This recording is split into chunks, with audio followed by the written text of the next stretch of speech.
Hello guys, আসসালামু আলাইকুম। কী অবস্থা সবাই? আশা করি সবাই ভালো আছেন। আমি রৌফুল ইসলাম রৌফ, মালয়েশিয়ান প্রবাসী। আর আজকের আমরা 4 বন্ধু মিলে চলে আসলাম একটা নতুন জায়গায় ঘুরতে। আর এইখানে এসে দেখি জায়গাটা আসলেই অনেক সুন্দর। আর জায়গাটার নাম হচ্ছে বাতু ক্যাপ। আর এইখানে এসে দেখি অনেক সুন্দর সুন্দর পাহাড়। এখানে আসার পর অনেক মেয়েরা খালি আমাদের দিকে তাকাইতেছে। আর আমার বন্ধুরে ডাক দিয়ে বলতেছে আমাদের কিছু সেলফি তুলে দাও। তো আমার বন্ধু বলতেছে দেখো অয়ন কত সুন্দর, অয়নরে ডাকতেছে সেলফি তোলার জন্য। সে সেলফি তুলতে বেশি একটা এক্সপার্ট না, তারপরেও তাকে পছন্দ করে সব মেয়েরা ডাক দিছে। তো আমরা এখন যাইতাছি ওই পাহাড়ে উঠবো। এখন ওই এত দূর সিঁড়ি বেয়ে উঠতে গেলে খুব কষ্ট। তো জায়গাটা দেখতেছি অনেক সুন্দর। এখন এই সিঁড়ি বেয়ে এত দূর ওঠা কি আসলে সম্ভব? উঠতে উঠতে পায়ে ব্যথা হয়ে যাবে, তারপরেও এখন উঠতে হবে। ঘুরতে আসছি যেহেতু, উঠে দেখি। আর এত সুন্দর পাহাড় আর এত লোক, মানে খুব মানুষজন এইখানে ঘুরতে আসছে। আর আজকে ঈদের দ্বিতীয় দিন এখানে আমরা সবাই আসছি ঘুরতে। অনেক দিনের পরিকল্পনা আমরা যাইব ঘুরতে, কিন্তু যাইতে পারি না সময়ের অভাবে। তো আমাদের ঈদের ছুটি 4 দিন, 4 দিনের ভিতর দ্বিতীয় দিন আমরা চলে গেলাম। আর এই দেখেন বানর, কত সুন্দর সুন্দর বানর সব লাফাইতেছে। মানে এদের কোনো ভয় নাই, এরা মানুষের সঙ্গে মিশে থাকতেছে। আর এত দূর ওঠার পর আমরা খুব ক্লান্ত।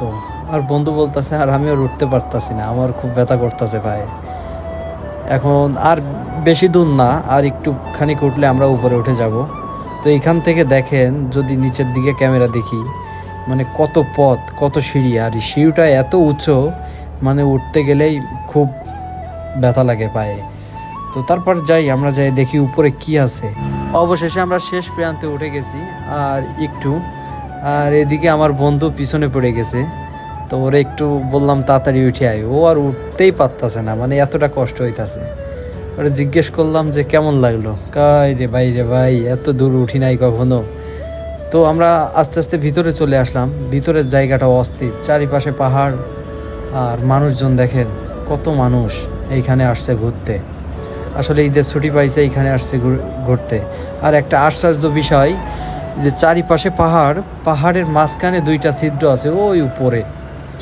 মানে এই জিনিসটা এরকম ভয় লাগতেছে যে যদি কখনো ভেঙে পড়ে তাইলে কিভাবে এখানে মানুষ থাকবে। তো আমরা ঘুরতে ঘুরতে দেখেন গার অবস্থা কি, মানে ঘুরতে ঘুরতে একেবারে মনে করেন গা হাত পা একেবারে ঘেমে অবস্থা খারাপ। যেটুকুই আপনাদের দেখানোর চেষ্টা করলাম। আর একটা সিঁড়ি আছে উপরে, এই উপরে উঠলে আমাদের দেখা শেষ। আর আমরা বেশিক্ষণ এখানে থাকবো না, সব কিছু দেখালাম আপনাদের। এখন আমরা চলে যাব আবার। তো গাইস, ভিডিও ভালো লাগলে সবাই লাইক কমেন্ট শেয়ার করবেন। আর নেক্সট টাইমে ভিডিও পেতে সবাই চ্যানেলটি সাবস্ক্রাইব করে দিবেন। আর এইটা ছিল আমাদের প্রোগ্রাম। আজ ঘোরাঘুরি করলাম, এখন প্রচুর ক্লান্ত। এখন আমরা চলে যাব রুমের দিকে। ইনশাল্লাহ সবাই ভালো থাকবেন।